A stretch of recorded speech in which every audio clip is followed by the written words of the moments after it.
कर्जा पनि बिजनेस हो, तर डिपोजिट कलेक्सनलाई प्रभावकारी गर्ने तत्त्वहरू र कर्जा लगानीलाई प्रभावकारी बनाउने तत्त्वहरू फरक फरक हुन सक्छन् हैन।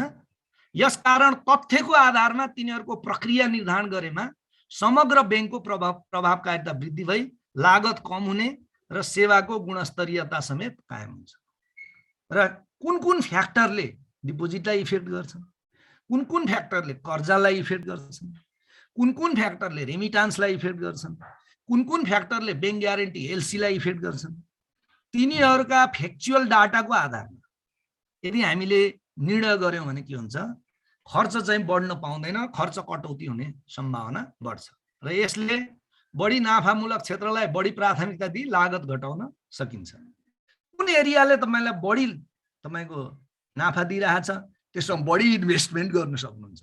जस्तै मान्नुस् एकछिन, एलसी बिजनेसले खासै नाफा दिएन, बैंक ग्यारेन्टी बिजनेसले बढी नाफा दिएको यदि तपाईको डाटाहरूले देखाउँछ भने why don't we focus more on bank guarantee business हैन, जुनमा बढी इफिसिएन्ट छ तपाईको प्रोडक्ट, जुन एरियाबाट तपाईलाई बढी नाफा आर्जन हुन्छ कम कस्टमा, त्यो एरियामा लगानी गर्न पनि केले तपाईलाई मद्दत गर्दछ, सही डाटाको विश्लेषणले मद्दत गर्छ। चुवाको घरमा म त अनुभवी व्यक्ति हुँ, 30 वर्ष यही वाणिज्य बैंकमा काम गरेँ, मैले के सोचिराख्नुपर्छ र भनेर उही 2 वर्ष अगाडिको विचारधारा लिएर तपाईले निर्णय गर्नुभयो भने लागत पनि बढ्छ, इफिसिएन्सी पनि घट्छ, बैंक रहनेवाला छैन।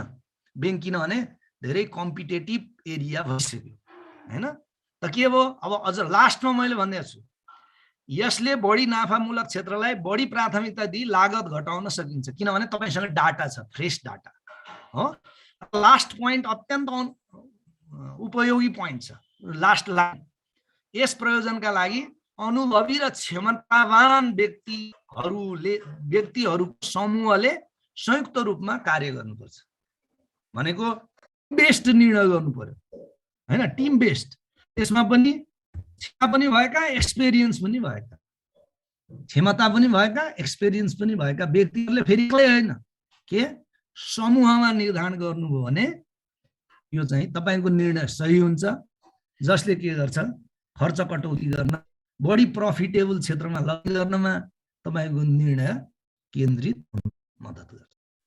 त्यस्तै तेस्रो तपाईको खर्च कटौती गर्ने उपाय चाहिँ बजेटको जवाफदेहिता, अकाउन्टेबिलिटी। एबिलिटीलाई चाहिँ के भन्छ अंग्रेजीमा, जवाफदेहिता भन्छ हैन। अथोरिटी अधिकार भयो, अकाउन्टेबिलिटी के भयो, जवाफदेहिता भयो, रेस्पोन्सिबिलिटी के भयो, उत्तरदायित्व। यो चाहिँ म्यानेजमेन्ट चाहिँ अकाउन्टेबिलिटी के हो, रेस्पोन्सिबिलिटी के हो हैन। र तपाईको त्यो अर्को टर्मिनोलोजी त्यसको चाहिँ पढाइ हुन्छ, कुनतिर सिलेबसमा पनि छ, त्यो नेपाल राष्ट्र बैंकको सहायकमा छ, मलाई याद छ पढाएको। त के हो, बजेटको जवाफदेहिता निर्धारण गर्नुपर्छ।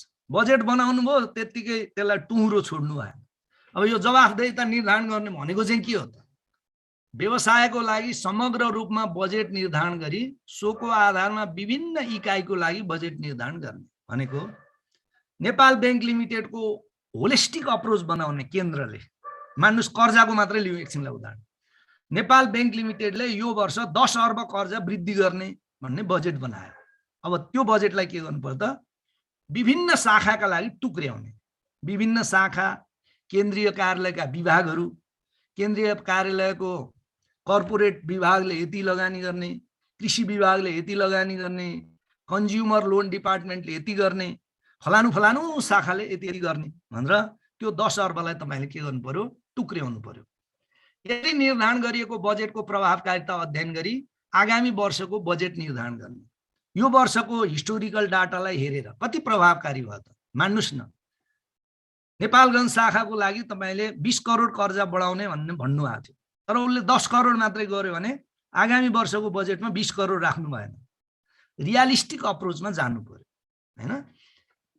प्रभावकारी अध्ययन बिना गत वर्षको बजेटको आधारमा मात्र आगामी वर्षको बजेट निर्धारण गरिएमा प्रबन्धकहरूले खाताबन्दीको महिनामा यस्तो रकम खर्च गरी अर्को वर्षमा पनि बजेट नघटाउने प्रबन्ध गर्न सक्छन्। हेर्नुस् है, बजेट निर्धारण चाहिँ गत वर्षको आधारमा गर्ने धेरै ठुलो चलन हुन्छ। अब खर्च बजेटतिर भने यो चाहिँ मान्नुस् न, पानी बत्ती बिजुलीमा 50,000 दिए रहेछ, असार महिनासम्ममा जम्मा 20,000 खर्च भएको रहेछ। तपाईले गत वर्षको बजेटकै आधारमा बजेट दिने यदि तपाईको बैंकको सिस्टम हो भने म्यानेजरले त्यो असारको महिनामा जसरी पनि पानीका बिल सिल ल्याएर बत्ती बिजुली उपकरणको बिल ल्याएर सबै खर्च गरिदिन्छ। किन? उसको पनि बाध्यता छ। यदि उसले 20,000 मात्रै खर्च गराएको देखायो भने अर्को वर्ष उसलाई 20,000 आउँछ हैन त। त्यो गर्नका लागि के हो त, प्रभावकारी अध्ययन बिना गत वर्षको बजेटको आधारमा मात्र आगामी वर्षको बजेट निर्धारण गरिएमा प्रबन्धकहरूले खाताबन्दीको महिनामा यस्तो रकम खर्च गरी अर्को वर्षमा पनि बजेट नघटाउने प्रबन्ध गर्न सक्छन्। यो चाहिँ यसलाई भन्छ सेभिङ नेक्स्ट इयर्स बजेट भन्छ अंग्रेजीमा। अर्को वर्षको बजेट पनि यो वर्ष अर्को वर्षको बजेट यही वर्ष घट्न नदिने व्यवस्था मिलाउने के, अन्तिम महिना भयो भने दनादन खर्च गर्दै। यस्तो रोग राष्ट्रिय वाणिज्य बैंक, कृषि विकास बैंक र के नेपाल बैंक लिमिटेडमा अत्यन्त धेरै छ। त्यसको कारण के हो भने टु सम एक्सटेन्ट गत वर्षको बजेटलाई घटाउँदैनन्।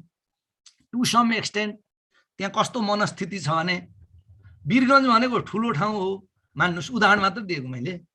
वीरगञ्ज शाखा पहिलेदेखि ठुलो कारोबार गरेको हो, त्यसको बजेट त घटाउनु हुँदैन भयो, उसको पर्फर्मेन्स घटेको कुरा हेरिँदैन कि। गत वर्ष पानी बत्ती बिजुलीमा 50,000 थियो, अब 50,000 खर्च गरेछ भयो, मूल्य वृद्धि हुन्छ 10%ले 55,000 हाल्दिउँ भन्ने खालले जानुभयो भने के हुन्छ, म्यानेजरहरू पनि त्यसै खालले एडप्ट हुन्छ। उसले के गर्छ, जेठ असारतिर आउन साथ त्यो वर्षको बजेट चाहिँ सम्पूर्ण सकिने गरी गर्छ, जुन कि सेभ गर्न सकिन्थ्यो, खर्च कटौती गर्न सकिन्थ्यो। त्यो फेनोमेनालाई सेभिङ नेक्स्ट इयर बजेट भन्छन् अंग्रेजीमा।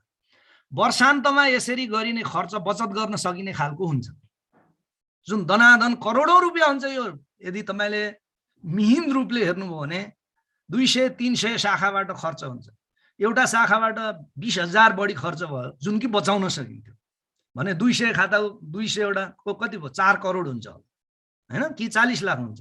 4 करोड रुपियाँ एक्स्ट्रा खर्च हुन्छ, जुन कि नेपाल बैंक लिमिटेडको नाफामा जोडिन्थ्यो भने यो चीज पनि तपाईको रोक्न सकिन्छ। अब यसका लागि के गर्ने, यो उदाहरण दिए मैले। यसका लागि के गर्नु पर्यो, बजेट कार्यान्वयन तथा नियन्त्रणको जवाफदेहिता निर्धारण गर्नुपर्छ।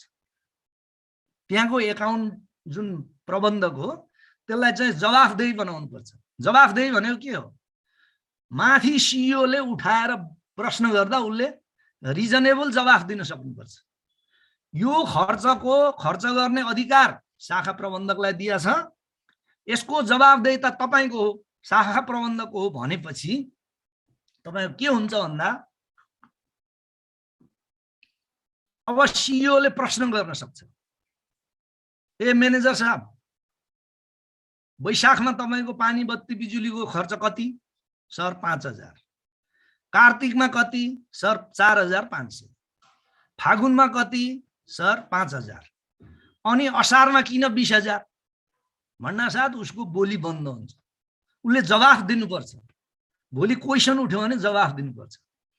त बजेट कार्यान्वयनलाई जवाफदेही बनाउनु पर्छ भनेको यो कुरा। यदि तपाईले जवाफदेही बनाउनु भएन भने यो धेरै ठुलो लिकेजको एरिया हो कुनै पनि संस्थामा, हैन? त्यही भनेको बजेटका कार्यान्वयन तथा नियन्त्रणको जवाफदेहिता निर्धारण गर्नुपर्छ। त्यस्तै कार्यान्वयनको मात्रै भएन, नियन्त्रणको प्रणाली पनि हुन्छ नि। नियन्त्रणको प्रणाली कस्तो हुन सक्छ, जस्तै नेपाल बैंकमा बजेट प्रत्येक 3 महिनाको खर्च बजेटलाई केन्द्रीय कार्यालयको वित्त विभाग अन्तर्गतको बजेट युनिटले अनुगमन गरी नियन्त्रण गर्ने भन्ने उसलाई जवाफदेही बनाएको हुन्छ। यदि त्यस्तो भयो भने त्यो विभागको इन्चार्जलाई पनि सीईओ ले बोलाउँछ। तपाईले के हेर्नु हो, जब साउन महिनादेखि जेठ महिनासम्म एभरेजमा 5 देखि 6,000 रुपियाँ खर्च भइरहेको थियो, असारमा 25,000 किन भयो? What are the logic? यदि कुनै अनहोनी भएर कुनै एउटा स्पेशल इभेन्ट भएर भयो भने ओके, तर त्यो नहुने हो भने त ल ठीक छ, अरु महिना 6,000 एभरेज भएछ, 7-8,000 सम्म ल मानियो। तर 6,000 को 20 या 25,000 भयो भने त रेशनल भएन नि। कसलाई जवाफदेही बनाउने? जसले त्यो बजेटको प्रयोग गर्छ, इम्प्लिमेन्ट गर्छ, त्यसलाई जवाफदेही बनाउने र जसलाई त्यो नियन्त्रण गर्ने अधिकार दिएको छ। त्यो चाहिँ जनरली को हुन्छ? ब्याङ्कहरूमा या क्षेत्रीय कार्यालय हुन्छ या केन्द्रीय कार्यालयको वित्त विभाग अन्तर्गत बजेट नियन्त्रण गर्ने सेक्सन हुन्छ, बजेट सेक्सन भन्ने। तिनीहरूले नियन्त्रण गर्नुपर्छ। यदि नियन्त्रण गरेन भने तिनलाई पनि जवाफदेही बनाउनु पर्यो। त्यही भनेको हो यो। हेर्नुहोस्, बजेटको कार्यान्वयन तथा नियन्त्रणको जवाफदेहिता निर्धारण गर्नुपर्छ, जसको अर्थ, त्यो भनेको के हो? मैले अर्थ पनि लेखिदिएको छु। जसको अर्थ बजेट खर्च गर्ने अधिकारी, खर्च गर्न सक्ने सीमा तथा बजेटको नियन्त्रण गर्ने अधिकारी स्पष्ट रूपमा तोकी निजहरूलाई जवाफदेही बनाउनुपर्छ। यदि जवाफदेही बनाउनु भएन भने संगठनको त कुरा छोडिदिनुहोस्, त्यहाँ 100 परिवारबाट संगठनका मेम्बर आएका हुन्छन्, कर्मचारी, घरमै पनि तपाईँ सिद्धिनुहुन्छ। यो व्यवस्था चाहिँ हाम्रो दैनिक जीवनमा पनि के छ? काम लाग्ने विषय छ। उदाहरणका लागि भन्नुहोस्, मेरो छोराछोरी रहेछ, ल तपाईँहरू जस्तै उमेरको। अब उसलाई मैले धनगढीको मेरो घरबाट प्रति महिना माग्नुहोस् 20,000 पठाउँदो रहेछु, हैन? अब प्रत्येक महिना 20,000 पठाउँदैछु, कुनै महिना 22,000 25,000 कुनै कारण देखाएर माग्यो भने हुन सक्ला। तर अब 75,000 माग्न थाल्यो या 50,000 माग्न थाल्यो अनि मसँग पैसा छँदैछ, इजी पैसा, खुरुखुरु पठायो भने के हुन्छ? मेरो पैसा त खर्च हुन्छ, छोरो पनि बाँकी रहँदैन। यो जवाफदेहिता हो। 50,000 माग्छ, ओके, तर ऊ जवाफदेही हुनुपर्छ। 50,000 केमा खर्च गरियो त्यो चाहिँ रेसनल कुरा भन्नु पर्यो। यदि उसलाई जवाफदेही नबनाई, यो हाम्रो जीवनमा, अर्गनाइजेसनको जीवनमा सबैतिर हुन्छ। कसै व्यक्तिलाई हामीले जवाफदेही नबनाई रकम दिन थाल्यौं भने त्यसको अल्टिमेट रिजल्ट के हो? त्यो मान्छे बिग्रिनु हो र त्यो रकम दिने संस्था या व्यक्ति पनि बिग्रिनु, हैन? जवाफदेहिता भनेको त्यो हो। जवाफ दिनुपर्ने परिस्थितिको सिर्जना गर्नु पर्यो। त्यसले के हुन्छ त? बजेट कन्ट्रोल हुन्छ। बजेट कन्ट्रोल हुनु भनेको के हो त? कस्ट कन्ट्रोल हुनु, कस्ट कन्ट्रोल हुन्छ। बढी खर्च गर्न डराउँछ।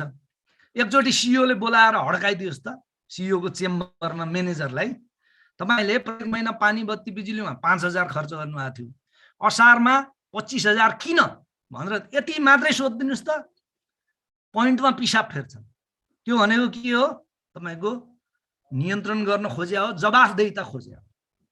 क्वेसनै गर्नु भएन तपाईले भने हाम्रा छोराछोरी पनि बिग्रिन्छन्, हाम्रो संस्था पनि बिग्रिन्छ। मलाई आशा छ भाइ बहिनीहरूले जवाफदेहिता बजेटको सन्दर्भमा किन आवश्यक छ बुझ्नुभयो होला।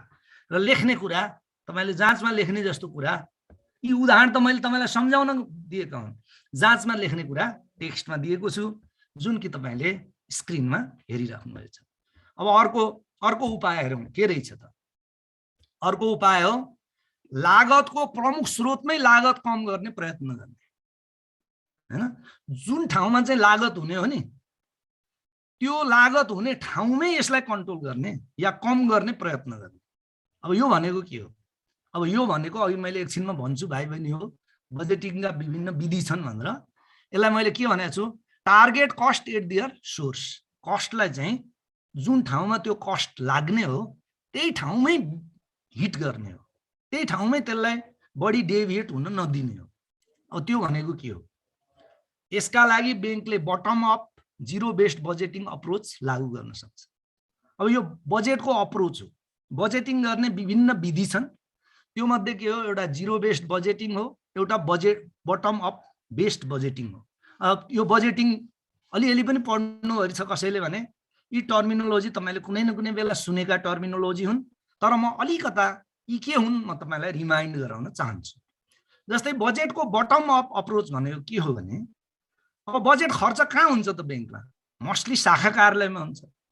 त बटम अप भनेको शाखा कार्यालयलाई नै समावेश गरेर त्यसको बजेट बनाइदिने कि म्यानेजमेन्ट बाई अब्जेक्टिभ नै हो त्यो, तर के बजेटको सन्दर्भमा।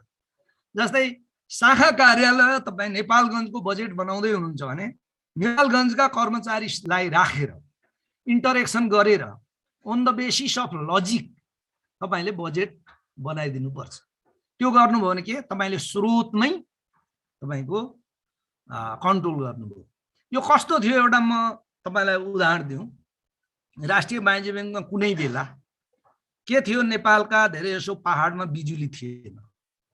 सुन्नुस् है, नेपालका धेरै जसो पहाडमा बिजुली थिएन। त्यसैले त्यहाँ के भन्थ्यो, मट्टी तेल भन्ने एउटा बजेट हुन्थ्यो। मट्टी तेल भन्ने बजेट राम्रै बजेट हुन्थ्यो भाइ बहिनी। कस्तो हुन्थ्यो भने मट्टी तेलमा 500 बजेट हुन्थ्यो। एकदम रियल मैले एक्जाम्पल भनिदिएको।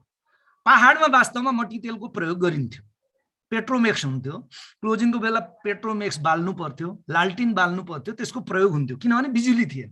हो कि त्यसमा पनि के हुन्थ्यो त भन्दा त्यो मट्टी तेलको जुन खर्च छ 500 जति बजेट दिएको हुन्थ्यो, वास्तवमा लाग्ने 200-250 मात्रै लाग्थ्यो र बचेको पैसाले म्यानेजरलाई खानै पुग्थ्यो के भाइ बहिनी। यो रियल एक्जाम्पल, मैले नै खाएको कुरा हो यो हैन, खानै पनि पुग्थ्यो। अब के गरियो भन्दा पहाडका लागि त ठिक छ, तर के गरिदियो भने राष्ट्रिय वाणिज्य ब्याङ्क बानेश्वर शाखाका लागि पनि मट्टी तेलमा राखिदियो कि पैसा। बानेश्वर शाखा ठुलो शाखा हो, भन्नुस् मङ्गलसेन शाखा सानो शाखा हो। मङ्गलसेनलाई 500 दियो भने बानेश्वरलाई 1000 रुपियाँ दिउँ भन्ने, जहाँ कि कुनै त्यसको प्रयोगै हुँदैन। यस्तो मिस्टेक हुन्छ। यदि हामीले बानेश्वर शाखासँग छलफल गर्यौं भने त बानेश्वर शाखाले भन्न सक्छ त मलाई मट्टी तेल चाहिन्छ भनेर दाबी गर्न सक्छ? सक्दैन नि, किनभने उसले कहिले पनि प्रयोग गर्दैन, कहिले पनि प्रयोग गर्दैन। त्यही घटिगयो के, त्यो खर्च हुने ठाउँमै तपाईको के भयो, तपाईको घटिहाल्यो। त्यस्तै कहिलेकाहीँ के हुन्छ, राष्ट्रिय वाणिज्य ब्याङ्क मुगु शाखामा कुलर तपाईँ खरिद गर्न बजेट दिनुहुन्छ। एसी त ठिक छ, एसीले तपाईलाई चिसो पनि गर्छ तातो पनि गर्छ, तर राष्ट्रिय वाणिज्य ब्याङ्कको शाखा कार्यालय मुगु गमगढीमा यदि तपाईले कुलरको लागि बजेट पठाउनु हो भने के हो, त्यो वेस्टेज। त्यो शाखाको प्रबन्धकलाई के तपाईलाई कुलर चाहिन्छ भनेर सोध्न साथ तपाईको 10-15 हजार बच्यो नि। स्रोतमै कन्ट्रोल गर्ने भनेको त्यो। अब बटम अप भनेको के, बजेट बनाउँदा जुन ठाउँमा त्यो खर्च हुने हो त्यो ठाउँका व्यक्तिहरूसँग त्यसको लजिक मागेर मात्र दिने, विदाउट लजिक यहाँ काठमाडौँ बसेर नदिने हैन। अब के भन्न सक्छन् मान्छेले, जस्तै काठमाडौँबाट बाहिर गएकै छैन हो, नेपालगञ्ज र मुगु त नक्सामा हेर्यो भने त नजिकै छ, यहाँबाट भैरवा भन्दा नजिक देखिन्छ नक्सामा। अनि नेपालगञ्जलाई मट्टी तेल मुगुलाई मट्टी तेल दियो भने नेपालगञ्जलाई किन नदिने भन्ने खालको लजिक लाउनु भए। मुगुको बजेट निर्धारण गर्दा मुगुसँगै इन्टरेक्ट गरेर नेपालगञ्जको बजेट निर्धारण गर्दा नेपालगञ्जसँगै इन्टरेक्ट गरेर गर्नुभयो भने त्यसलाई बटम अप अप्रोच भन्छन् भाइ बहिनी हैन। अर्को चाहिँ बटम अपको उल्टो के हुन्छ त, केन्द्रबाटै तोकेर पठाइदिने, सेन्ट्रलाइज। सोध्ने पुछ्ने के हैन, तपाईलाई यो शीर्षकमा यति यति बजेट हो भन्ने एउटा कागज पठाइदिइहाल्नु, उसले पनि दनादन खर्च गर्न थालिहाल्छ। अर्को चाहिँ जिरो बेस्ड बजेटिङ। त्यो भनेको के हो, अहिले पनि नेपालका ब्याङ्कहरुमा तपाईको नेपाल ब्याङ्क लिमिटेड, राष्ट्रिय वाणिज्य ब्याङ्क, तपाईको चाहिँ कृषि विकास ब्याङ्क, यसमा टु सम एक्सटेन्ट के विकास भएको छ भने केन्द्रबाटै बजेट निर्धारण गर्नु भन्दा तलका कार्यालयहरुसँग पनि छलफल गरेर गर्ने चलन चलेको छ। त्यो के हो, बटम अप अप्रोच हो। तर यो भन्दा पनि ठूलो प्रभावकारी एउटा उपाय छ, त्यसलाई जिरो बेस्ड बजेटिङ भन्छन्। तर ब्याङ्कमा यो अलिकता सम्भव हुँदैन। There are so many difficulties in the course of implementation of zero based budgeting in banks. यो भनेको के हो भने बजेट जिरो राख्ने के, तपाईले काम जति गर्नुहुन्छ त्यति तपाईको बजेट हो, जिरो बजेट हैन। तर त्यो काम के, तपाईको बिजनेससँग एसोसिएटेड हुनु पर्यो। जस्तै तपाईलाई डिपोजिट कलेक्सनमा जिरो बजेट, तर के तपाई भन्नुहुन्छ यदि तपाईले 1 अरब डिपोजिट कलेक्सन गर्नुभयो, बढी डिपोजिट कलेक्सन गर्नु भने तपाईको बजेट 20,000, 2 अर्ब गर्नुभयो भने तपाईको बजेट मान्नुस् 35,000, 3 अर्ब गर्नुभयो भने तपाईको बजेट 50,000 भनेर तपाईले त्यो बजेटलाई चाहिँ चिठीमा लेखेर डिपोजिट कलेक्सनको लागि 50,000 भनेर लेख्नुको बदला तपाईले के सँग लिंक गर्दिनुहुन्छ त, बिजनेससँग लिंक गर्दिनुहुन्छ। बेसिकली के हो, बजेट इज जिरो। तर you can make expenses on the basis of business volume, on the basis of program. त्यसलाई के भन्छ जिरो बेस्ड बजेट। पहिला बजेट भनेर तपाईलाई केही पनि जान्दैन, यति खर्च गर्नु भनेर जान्दैन, तर एउटा सिद्धान्त बनेको हुन्छ कि यति बिजनेस गर्यो भने यति खर्च गर्नु भन्यो भने के हो, त्यो जिरो बेस्ड बजेट हो भाइ बहिनी। त्यस्तै अर्को बजेट हुन्छ प्रोग्राम बेस्ड बजेट भन्ने। त्यो भनेको केही पनि हैन, प्रोग्रामसँग बजेटलाई जोड्ने हो। मैले त्यति धेरै यहाँ तपाईको स्कोप भित्र पर्दैन त्यो। त के भयो, तपाईले लागतको प्रमुख स्रोतमै लागत कम गर्ने उपायमा चाहिँ यी दुईटा अप्रोच रहेछन्। एउटा के बटम अप अप्रोच र जिरो बेस्ड बजेटिङ अप्रोच लागू गर्नुभयो भने जुन ठाउँमा खर्च हुने हो, लागत लाग्ने हो, त्यही ठाउँमै तपाईले के गर्नुहुन्छ, त्यसलाई कन्ट्रोल गर्नुहुन्छ। अब हेरौं, यसबाट हालको खर्च संरचना, कस्ट स्ट्रक्चर र सोसँग सम्बन्धित सेवाको स्तरीयतामा सकारात्मक परिवर्तन गर्न सकिन्छ। केबाट? बटम अप अप्रोच र जिरो बेस्ड अप्रोचबाट। बजेट कार्यान्वयन गर्ने अधिकारी, ग्राहक, वस्तु तथा सेवाको आपूर्तिकर्ता समेतको रायले। अझ यो बटम अपमा त स्टाफ मात्रै पनि होइन, तर यो नेपालमा धेरै सम्भावना छैन। यो बजेट कार्यान्वयन गर्ने अधिकारीसँग त हामी गर्छौं, ग्राहकसँग इन्टरेक्सन गर्दैनौँ। नेपालमा यतिसम्म पुगेको छैन, यो सिद्धान्तको कुरा हो। ग्राहक तथा वस्तु तथा सेवाको आपूर्तिकर्ता समेतको रायले नयाँ लागत संरचना तयार गरी लागू गरिएमा व्यवसायको विभिन्न पक्षमा सुधार भई लागत व्यवस्थापन प्रभावकारी हुन सक्छ। यो चाहिँ के रहेछ, चौथो उपाय रहेछ। के गर्नका लागि? लागत नियन्त्रण गर्नका लागि, लागत कम गर्नलाई भन्नुस् न। ल अर्को चाहिँ पाँचौं उपाय के रहेछ, व्यवसायका सहजै कार्यान्वयन गर्न सकिने क्षेत्र छनौट गर्ने। बजेटिङ गर्नुहुन्छ नि, त्यो बजेटिङमा चाहिँ यस्ता क्षेत्रहरूलाई पहिलो प्राथमिकता दिनुस् कि त्यसलाई सजिलै सञ्चालन गर्न सकियोस्। बजेट भनेको फेरि खर्च मात्रै होइन नि भाइ बहिनी हो। यो खर्च, बजेट भनेको प्रोग्रामसँग जोडिएको, कामसँग जोडिएको खर्च हो। त के व्यवसायका सहजै कार्यान्वयन गर्न सकिने क्षेत्र छनौट गर्ने भनेको, यसलाई अंग्रेजीमा यो एउटा स्पेशल टर्मिनोलोजी हो, गेट क्विक विन्स भनेको सजिलै त्यो सञ्चालन गर्न सकिने र छिटै नै त्यसबाट प्रतिफल प्राप्त हुने। मैले उदाहरण पनि दिएको छु यहाँ। यी यस्ता क्षेत्र हुन् जसलाई सजिलै कार्यान्वयन गर्न सकिन्छ र स्पष्ट रूपमा देखिने प्रतिफल प्राप्त गर्न सकिन्छ छिटै, हैन? त्यस्तालाई चाहिँ तपाईँ प्राथमिकता दिनुस् भनेको, हैन? यस्ता कार्यक्रम सञ्चालनबाट परेछ एउटा थोरै प्रिन्टिङ मिस्टेक, यो राइटिङ मिस्टेक भएछ। कार्यक्रम, यस्ता कार्यक्रम सञ्चालनबाट कर्मचारीमा आत्मबल बढ्छ र परिवर्तन सम्भव छ भन्ने भावना पैदा हुन्छ। छिटै प्रतिफल दिने, छिटै रिजल्ट देखिने, इम्प्लिमेन्टेसन गर्न सजिलो हुने कार्यक्रम तपाईले पहिलो नम्बरमा लागू गर्नु भने तपाईका कर्मचारीको कन्फिडेन्स लेभल पनि बढ्छ, हैन?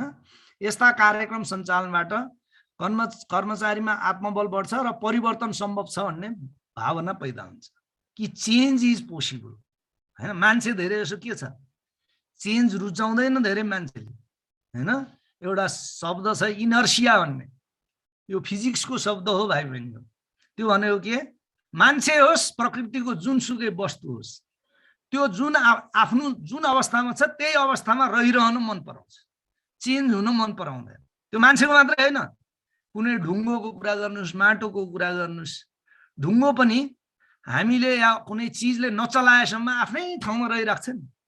मान्छेको प्रवृत्ति पनि टु सम एक्सटेन्ट त्यही हो, आफू जुन परिवेशमा कम्फर्टेबल छ त्यसैमा रहन मद्दत गर्छ, हैन? त त्यसलाई परिवर्तन गर्नका लागि यदि हामीले सहजै कार्यान्वयन गर्न सकिने क्षेत्र छनौट गरेर कार्यान्वयन गर्यौं भने त्यसले के गर्छ त, कर्मचारीको आत्मबल बढ्छ र परिवर्तन सम्भव छ भन्ने भावना पैदा गर्छ। अन्यथा के हुन्छ त, हाम्रो पालामा सुन्थ्यौं, जेसुकै गर्नुस् यो नेपाल बैंक सुध्रिने होइन क्या, जेसुकै गर्नुस् यो तपाईको कृषि विकास बैंक सुध्रिने होइन, जतिसुकै कर्जा लगानी गर्नुस् न तपाईको प्रमोसन हुने होइन। प्रमोसन हुने बेला नातावाद कृपावाद हुन्छ, लगानी गर्दा एउटा बिग्रियो भने जेल जानुहुन्छ। यही हो आजभन्दा 10 वर्ष अगाडिको राष्ट्रिय वाणिज्य बैंकको, कृषि विकास बैंकको, नेपाल बैंकको प्रवृत्ति यही हो। तर जब विदेशी म्यानेजमेन्टले कृषि बैंकमा त आएन, यो नेपाल बैंक र राष्ट्रिय वाणिज्य बैंकलाई लियो, उसले के कर्मचारीको मनमा हालिदियो भने यो होइन, यसलाई परिवर्तन गर्न सम्भव छ भन्ने एउटा कन्फिडेन्स लेभल बिल्ट भएको हुनाले आजका दिनमा तपाईका यी बैंकहरू नेपाल बैंक लिमिटेड र कृषि विकास बैंक त्यसैका बलमा, त्यसैको आधारमा अगाडि बढेका हुन् र कृषि विकास बैंकमा पनि त्यसको प्रभाव परेको देखिन्छ, इभन राष्ट्र बैंकमा पनि, हैन। त यसको साथसाथै सबैभन्दा बढी अवसर प्राप्त हुने क्षेत्रलाई समेत प्राथमिकतामा राख्नुपर्छ।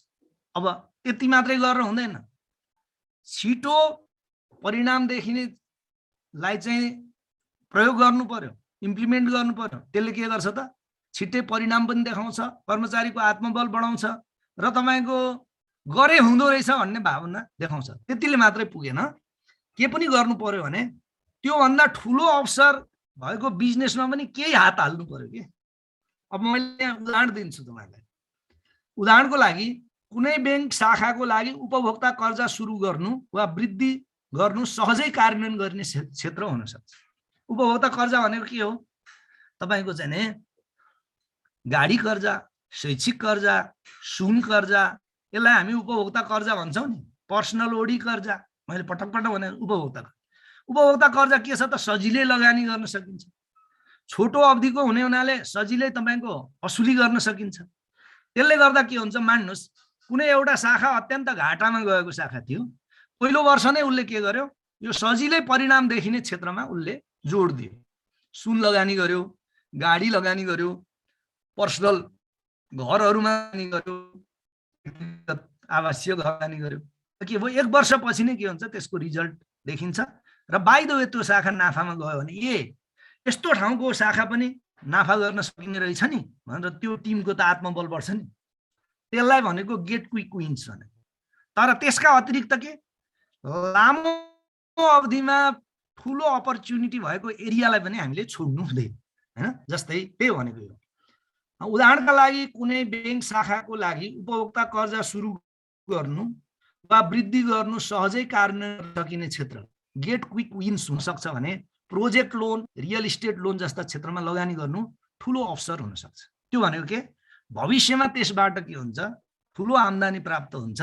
उपभोक्ता कर्जाको तुलनामा यिनीहरूको ब्याज दर बढी हुन्छ, लामो समयसम्म यिनीहरूले ब्याज दिन्छन् बैंकलाई। त त्यो क्षेत्रलाई पनि विचार गर्नुपर्छ, हैन। यो चाहिँ पाँचौं उपाय हो कस्ट म्यानेजमेन्टको। कस्ट म्यानेजमेन्ट अन्तर्गत के, कस्ट रिडक्सन। त्यस व्यवसायका विभिन्न पक्षको अन्तर सम्बन्धलाई व्यवस्थित गर्ने। यो भनेको के भने तपाईको व्यवसाय एउटै युनिट, एउटै व्यक्ति, एउटै डिपार्टमेन्ट, एउटै शाखाले गरेर सम्भव हुने होइन, हैन। त्यो व्यवसाय गर्नका लागि विभिन्न डिपार्टमेन्ट, विभिन्न शाखा, विभिन्न युनिटहरूको समन्वयात्मक प्रयासको आवश्यकता पर्छ। र हामीले बजेटिङ गर्दा या कस्ट कन्ट्रोल गर्ने सन्दर्भमा त्यो व्यवसायसँग सम्बन्धित सबै एरियालाई चाहिँ आवश्यक बजेट दिनु पर्यो। मैले एउटा उदाहरण दिएको छु यहाँ।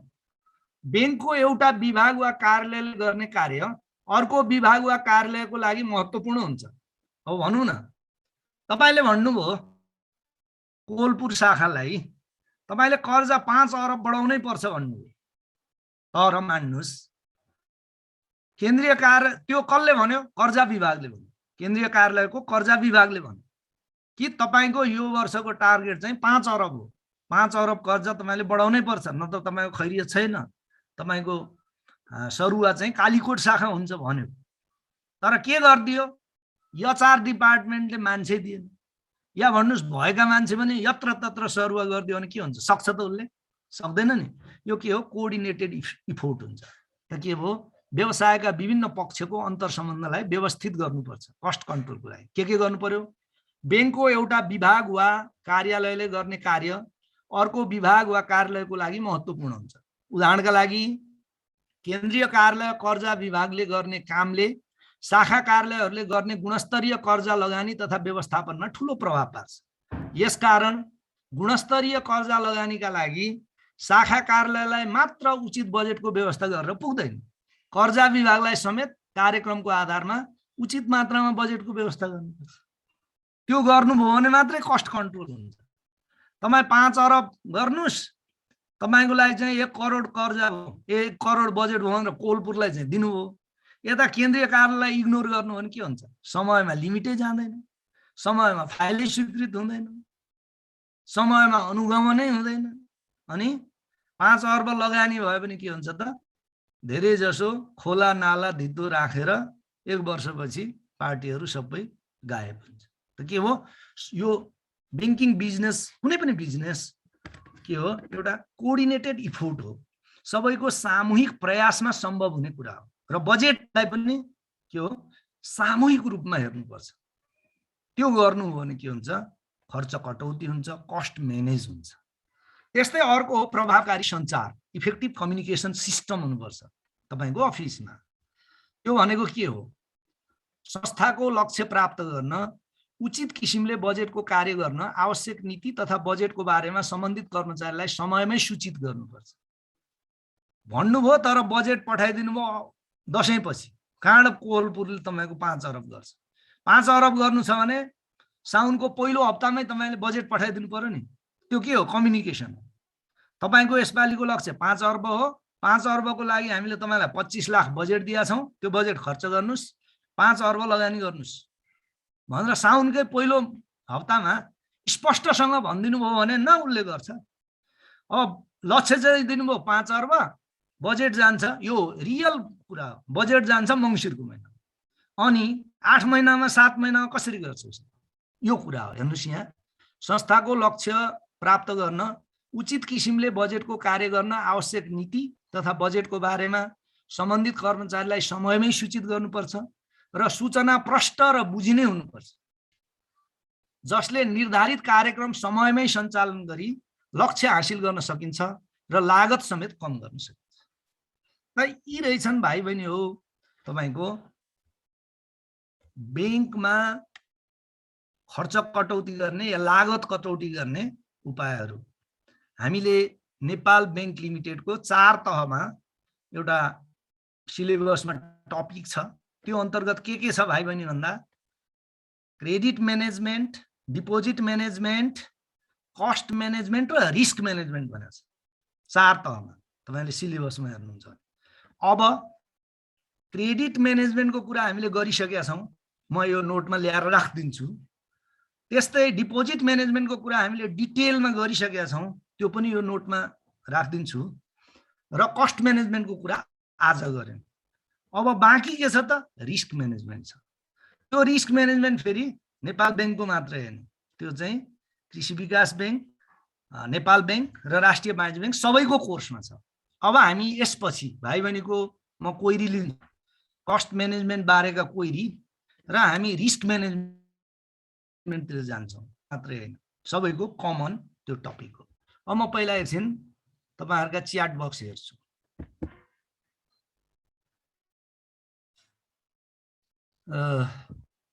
सर ह्यान्डलिङ एन्ड रिकन्सिलिएसन पनि छ, के हो यो भने? चेक ह्यान्डलिङ एन्ड रिकन्सिलिएसन त्यो हामीले पढाइ गर्यौं नि त। ह्यान्डलिङ भने अलग्गै हैन, check draft handling and reconciliation हो। हामीले हिजो व्यापक रूपमा पढ्यौं त। अन्जु बहिनी, अन्जु नानी, तपाईले पाउनुहुन्छ यो नोट पनि। यो तपाईले ह्यान्डलिङ एन्ड रिकन्सिलिएसन भनेर लेख्नु भएको छ, त्यो छ। त्यो भनेको के? Check and draft handling and reconciliation हो। र हिजो मैले क्लियर पनि गरेको छु, चेकको रिकन्सिलिएसन हुँदैन हैन, ड्राफ्टको मात्रै रिकन्सिलिएसन गर्छ बैंकले। चेकको रिकन्सिलिएसन कसले गर्छ त? पार्टीले गर्छ। के गरेर गर्छ? बैंक रिकन्सिलिएसन स्टेटमेन्ट बनाएर गर्छ। त्यो बैंकको काम हैन, त्यो हो। सर एकपटक बिस्तारै सुरु, म देखाउँछु स्लाइड त, नहातिनुहोस्, म स्लाइड देखाउँछु। सबै भाइ बहिनी यो लेख्नै पर्दैन, म देखाउँछु, स्लाइड देखाउँछु, डोन्ट वरी। म मेजर विषयवस्तुको क्वेरी लिन्छु। सर गोल्डको उम्लने टेम्परेचर कति हो मलाई थाहा छैन। तपाई चाहिँ नि उसमा हेर्नुस्, गुगलमा गएर the melting temperature of gold लेख्नुस्, तपाईलाई रिजल्ट अवश्य पाइन्छ। त्यो अंग्रेजी पनि धेरै साह्रो चाहिँदैन, त्यहाँ लेखिहाले हुन्छ यति डिग्रीमा गोल्ड उम्लिन्छ भनेर। 100 भन्दा माथि हो कतिमा हुन्छ मलाई एक्ज्याक्टली थाहा छैन, यो केमिस्ट्रीको विषय हो। तर मलाई अहिले म भन्न सक्दिनँ। सृजना बहिनी, तपाईँ चाहिँ मेल्टिङ पोइन्ट उम्लने भनेपछि त मेल्टिङ पोइन्ट हो। मेल्टिङ पोइन्ट अफ गोल्ड भनेर गुगलमा लेख्नुस्, तपाईँलाई त्यसको जवाफ पाइन्छ। म तपाईँलाई सही जवाफ दिन असमर्थ छु। नोट कहिले आउँछ? नोट भोलि आउँछ, सबै कम्प्लिट नोट भोलि आउँछ। म्यानेजमेन्ट र कस्ट म्यानेजमेन्टको स्लाइड देखाउनु न, देखाउनु। अहिले नानी भाइ बहिनी हो, क्रेडिट म्यानेजमेन्ट र डिपोजिट म्यानेजमेन्टको मैले यहाँ ल्याइसकेको छैन। अन्त एडिबिएलको कोर्समा छ के, त्यो म कपी पेस्ट गरेर ल्याएर गर्छु। अहिले म यो देखाउन सक्दिनँ। कस्ट म्यानेजमेन्टको त देखाउँछु, डिपोजिट म्यानेजमेन्ट र क्रेडिट म्यानेजमेन्टको यहाँ आइसकेको छैन। मैले त्यहाँबाट कपी पेस्ट गरेर ल्याउनुपर्छ। ल्याएपछि म दिइहाल्छु। टोबाहरू बाबु एकदम पाउनुहुन्छ तपाईँले, कुनै समस्या छैन यसमा। अर्को चाहिँ फर्स्टदेखि स्लाइडमा देखाइहाल्छु। क्वेसन कस्तो टाइपको हुन्छ हामी डिस्कस, प्रोबेबल क्वेसन हामी कुरा गर्छौँ। क्रेडिटको पनि गर्न भ्याएको छैन, क्रेडिटको पनि क्रेडिट म्यानेजमेन्टको पनि प्रोबेबल क्वेसन गर्न भ्याएको छैन। किनभने नेपाल बैंक लिमिटेडको कोर्स सक्दिनु गर्छौँ है, यसको पनि गर्छौँ। आज नभ्याइन पनि सक्छ। आज एउटा ठुलो टपिक छ बाँकी। र साउन्ड त यो आयो होला अब त।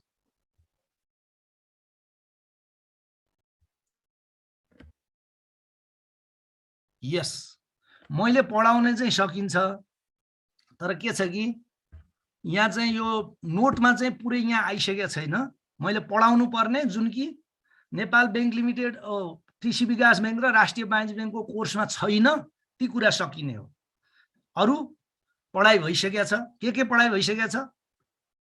नेपालमा बैंकिङको ऐतिहासिक विकासक्रम भन्ने छ एउटा, नेपाल राष्ट्र बैंक र वाणिज्य बैंकका कार्यहरू भन्ने छ, त्यो पढाइ भइसकेको छ। त्यो यहाँ म तान्छु, यहाँ ल्याउँछु हैन। त्यस्तै कर्जा व्यवस्थापन भन्ने छ, डिपोजिट व्यवस्थापन भन्ने छ, त्यो सबै म ल्याउँछु। आज सकिन्छ। यस, नेपाल बैंक लिमिटेडको मात्रै सकियो भन्ने ठान्नुहोस्, यो कस्ट भएपछि। तर के छ, रिस्क म्यानेजमेन्ट चाहिँ फेरि नेपाल बैंकको पनि छ, सबैको छ के। त्यसै कारणले नेपाल बैंकको कम्प्लिट सकियो आजै होइन, रिस्क म्यानेजमेन्ट बाँकी छ, जुन कि अरूको पनि हो। फेरि त्यसमा हामी कुरा गर्छौँ। त्यस्तै मौद्रिक नीति पनि वित्तीय योजना हो। यो को भन्छ? आङदावा शेर्पा हो कि क्या हो भाइको? मौद्रिक नीति बाबु वित्तीय योजना होइन। मौद्रिक नीति भनेको के हो भने यो योजना भन्दा पनि वित्तीय फाइनान्सियल पोलिसी हुन्छ भाइ बहिनी। फाइनान्सियल पोलिसी भनेको जुन सरकारले बजेट ल्याउँछ नि वार्षिक, त्यसलाई देशको फाइनान्सियल पोलिसी, वित्तीय नीति भनिन्छ भाइ बहिनी। र त्यो वित्तीय नीतिलाई सहयोग गर्नका लागि नेपाल राष्ट्र बैंकले मौद्रिक नीति ल्याउँछ। मौद्रिक नीति वित्तीय नीति होइन आफैमा, तर वित्तीय नीतिलाई प्रभावकारी रूपमा कार्यान्वयन गर्ने अर्को एउटा नीति हो हैन। यो एउटा वित्तीय नीतिको एउटा सहयोगी पाटो हो। तर मौद्रिक नीतिलाई नै अन द होल वित्तीय नीति भन्न सकिँदैन। तर के हो, वित्तीय नीति जसलाई हामी बजेट भन्छौँ, त्यसको सफल कार्यान्वयनको लागि अर्को नीति आवश्यक पर्छ, जुन राष्ट्र बैंकले अनाउन्स गर्छ, त्यसलाई मौद्रिक नीति भन्छ।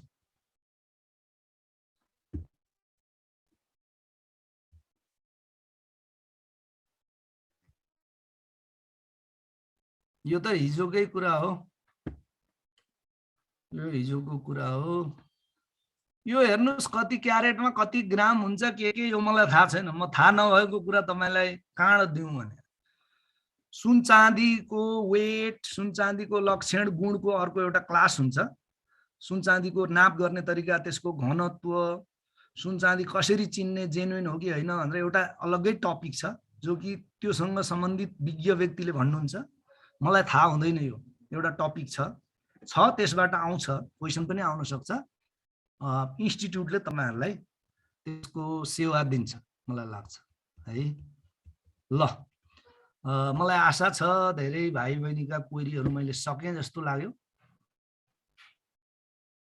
Reasons and method of preparing bank reconciliation एउटै हो। रिजन मेथड तपाईको रिजन के हो, तपाईको खातामा भएको ट्रान्जेक्सन सही छ कि छैन त्यो जाँच्ने। त्यस कारणले गर्छ भने यसका दुईटा विधि छन्, एउटा पासबुक बेस्ड, अर्को चाहिँ के लेजर बेस्ड।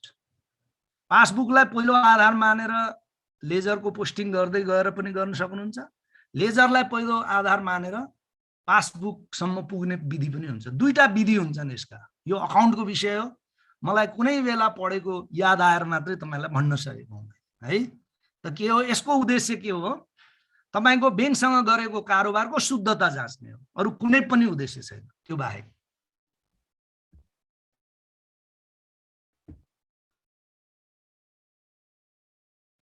यो बहादुरले भन्नुभयो डिपोजिट मैनेजमेंट र क्रेडिट मैनेजमेंट हामीले एकदम लामो समय गरेर पढाइ गरिसकेका छौँ। तपाईलाई नेपालीको नोट भोलि पाउँदा यदि तपाईलाई यो भन्दा अगाडि दिएको नोटमा हेर्नुहुन्छ भने त्यहाँ छ, तपाई त्यो ठूलो नोट हेर्नुस्, त्यहाँ चाहिँ यो देखिन्छ।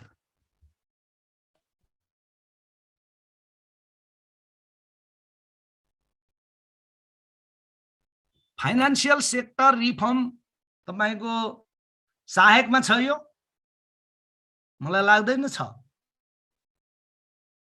सहायकमा छैन। म पढाउँदिन यो फाइनान्शियल रिफर्म भन्ने, तर यो यदि तपाई चाहनुहुन्छ भने यसको नोट छ, तर म नेपालीमा दिन सक्दिन, प्रष्ट मान्छे।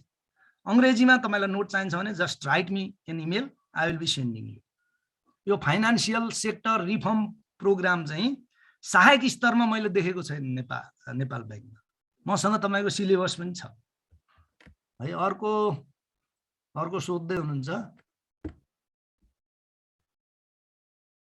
रिकन्सिलिएसनको भएको बटम अप र जिरो बेस्ड। बटम अप भनेको तलका मान्छेसँग इन्टरेक्ट गरेर बनाउने बजेट, जिरो बेस्ड भनेको सुरुमा कुनै रकम बजेटको रूपमा नदिने तर कार्यक्रम गर्ने क्रममा दिने, त्यसलाई जिरो बेस्ड भन्छ।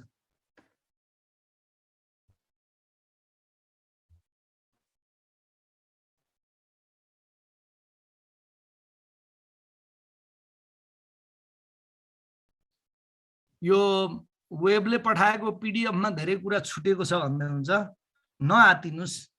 म तपाईको जसरी म भोलि नेपाल बैंकको लागि पठाउँछु नि फाइनल सबै मैले पढाए जति कभर हुने गरी, त्यसैगरी म राष्ट्रिय वाणिज्य बैंक र कृषि विकास बैंकको पनि जुन दिन म क्लास सक्छु नि त्यो दिन सबै प्याकेजमै एउटै नछुट्ने गरी फेरि म वेबलाई पठाइदिन्छु। कतिपय चीज त्यहाँ इम्प्रुभ गर्नुपर्ने पनि छन्, एक दुईवटा मिस्टेक पनि छन् नि हैन, ती सबै इम्प्रुभ हुन्छ र फाइनल भर्सन तपाईले पाउनुहुन्छ।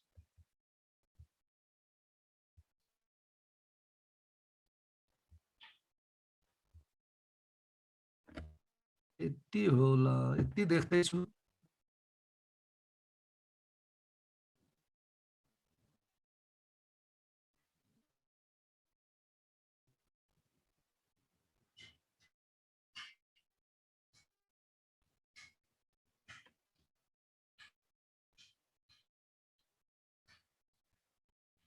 फाइनान्शियल सेक्टर छ भन्दै हुनुहुन्छ के यहाँ एउटा भाइले, म हेरौँ है एकचोटि त,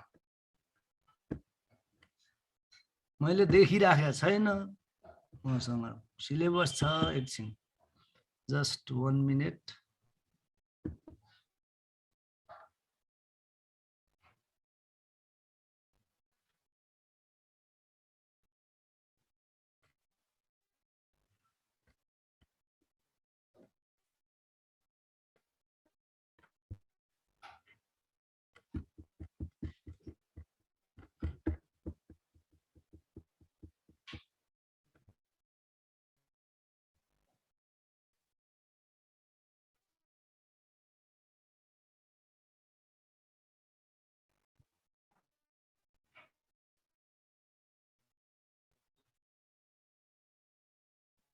यो को भाइ हो?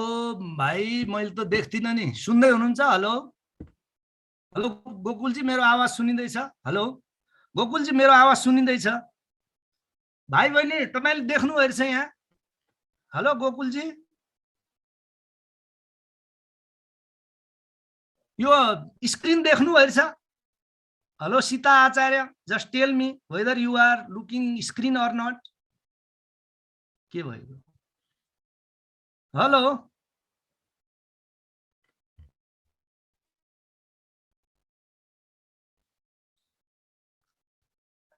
अन्जु गौतम, तपाईँ अनम्युट गरेर भन्नु त, स्क्रिन देखिँदैछ कि छैन? हेलो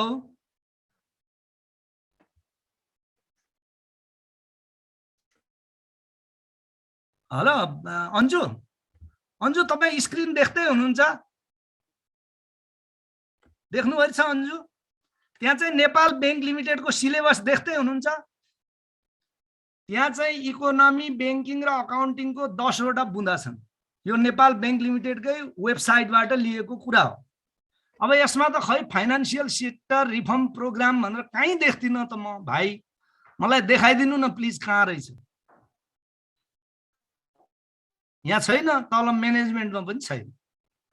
कहीँ म्यानेजमेन्टमा छ कि त म हेर्छु एकचोटि। यो धेरै पटक यो कुरा गर्नुभयो भाइ बहिनीहरूले, खै देख्दिनँ म त, यही हो। ल मैले रोकेँ। अब कति नम्बरमा छ? हेलो, कति नम्बरमा फाइनान्सियल सेक्टर रिफर्म प्रोग्राम भन्ने छ?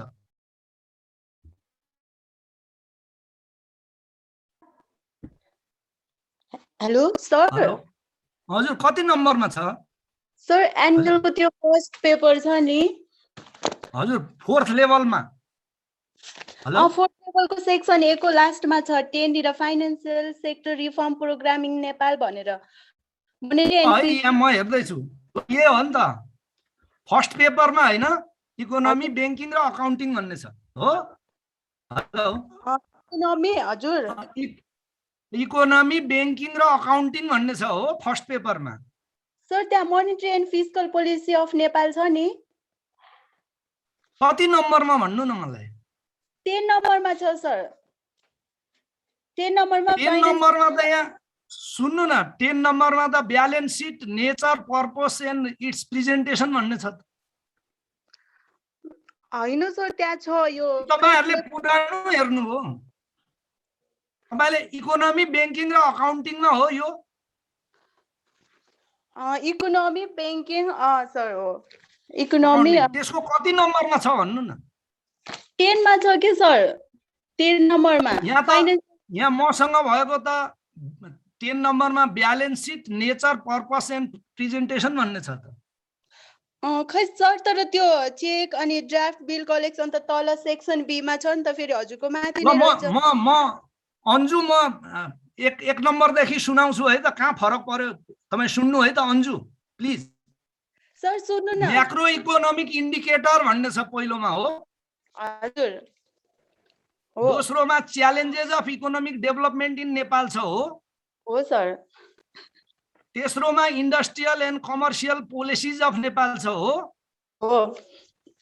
चौथोमा बैंकिङ इन नेपाल छ हो। पाँचौंमा बैंकिङ फाइनान्सियल इन्स्टिट्युसन एक्ट 2073 छ हो। छैन sir, role and functions of commercial bank and central bank छ। चेन्ज भएको छ नानी। तपाईको यो कहिले पाउनु भएको यो सिलेबस हो? सर यो मैले बुकबाट हेरेको लास्ट इयरको बुक हो यो। अब यहाँनेर गडबड छ। धेरै भाइ बहिनीले यो हेर्नुभयो। तपाईहरु चाहिँ नेपाल बैंक लिमिटेडको वेबसाइटमा गएर तपाई गुगलमा जानुस् अनि syllabus of 4th level assistant भनेर हाल्नुस्। नेपाल राष्ट्र बैंक, नेपाल बैंक लिमिटेडको तपाईको वेबसाइट खुल्छ। वेबसाइटमा चाहिँ करेन्ट छ अहिलेको। यो तपाईले पुरानो हेर्दै हुनुहुन्छ। मसँग छ, यो हेर्नुस्, मैले तपाईलाई स्क्रिनमा देखाइरहेको छु। यो स्क्रिन पढ्न सक्नुहुन्छ तपाई? देखिरहेछ सर। ल हेर्नु त, तपाई पढ्न सक्ने अवस्था हो कि हैन यो स्क्रिन? देखिरहेछ मजाले। काहीँ पनि छैन। 10 नम्बरमा ब्यालेन्स सिट छ, हेर्नु त। नेचर, पर्पस एन्ड प्रेजेन्टेसन भनेको छ। त्यसैले भाइ बहिनी हो, त्यो पुरानो सिलेबस हो। मलाई लाग्छ जहाँसम्म 99.99 पुरानो हो हैन? हजुर सर त्यो क्लियरिङ हाउस अनि गुड फर पेमेन्टको हजुरले भनिदिनु मात्रै भयो, त्यसको लेखाइदिनु न है। अनि क्लियरिङ हाउसको महत्त्व पनि सोधेको छ सर। ल हुन्छ, त्यो हो त्यो भन्नु हो नि त, हुन्छ त्यो भन्न सकिन्छ। तर गुड फर पेमेन्ट चेक भनेर यहाँ भनेको छैन। चेकका प्रकार मात्रै भनेको छ। त्यो चाहिँ फिचर हो। यो त्यो ठिक छ, त्यो म भन्न सक्छु तपाईँलाई तर हैन, त्यो नोट पनि त्यही लेख्न सक्छु। तर फाइनान्सियल सेक्टर रिफर्म प्रोग्राम भन्ने तपाईँको सिलेबसमा छैन।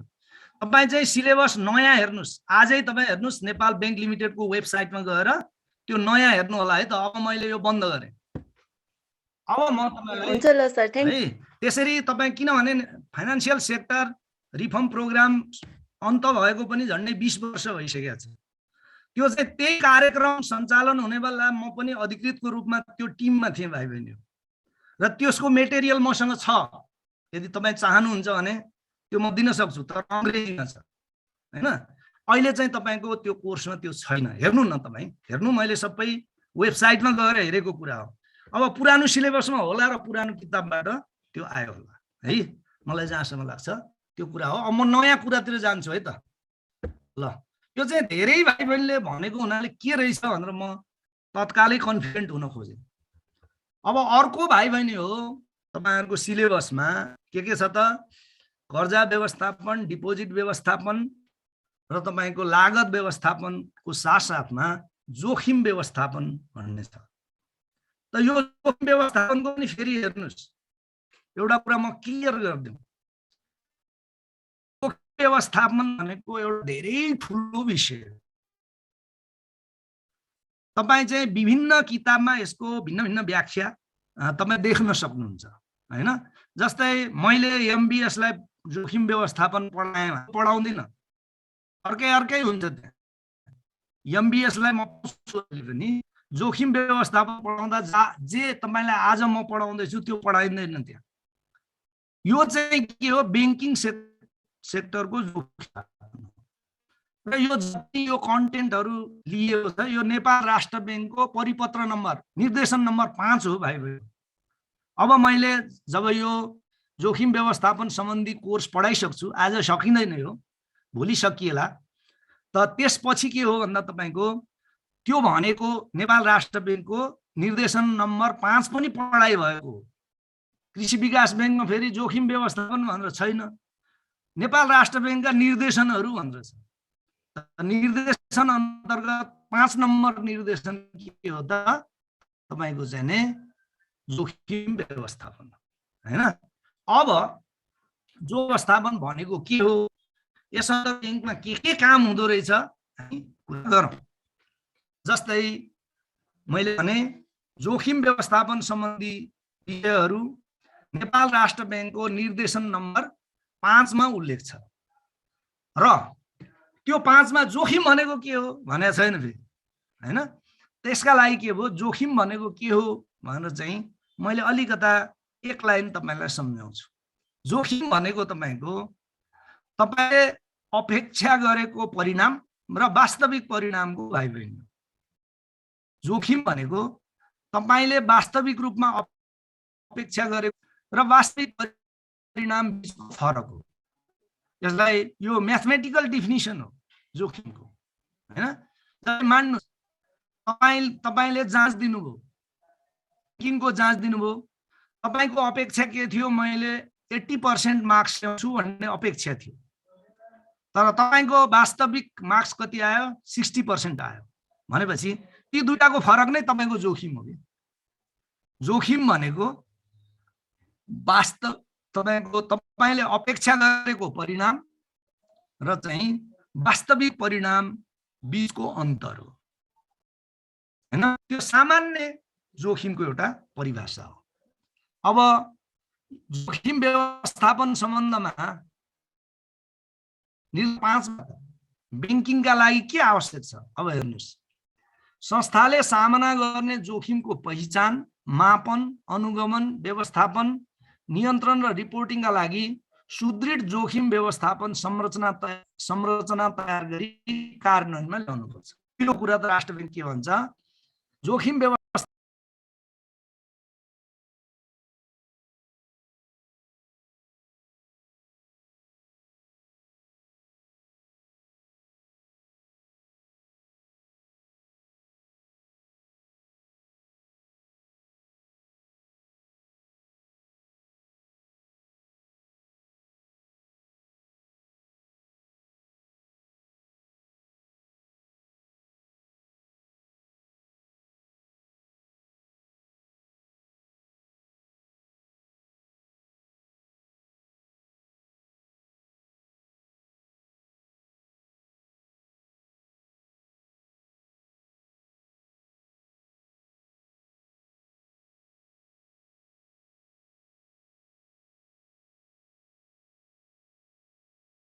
Recording in progress.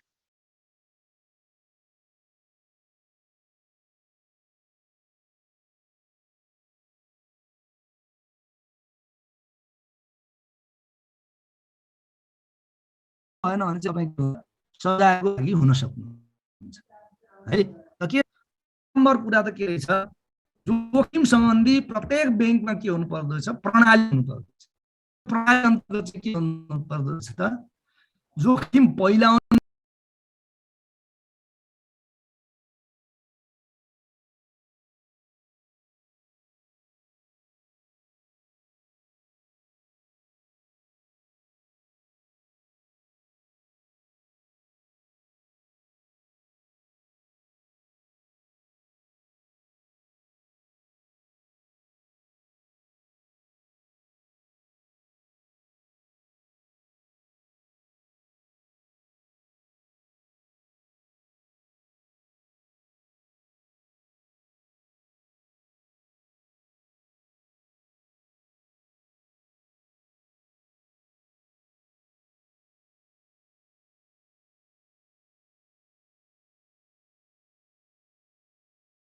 Recording in progress. व्यवस्थापनबाट सक्रिय निगरानी हुने व्यवस्था राख्नु।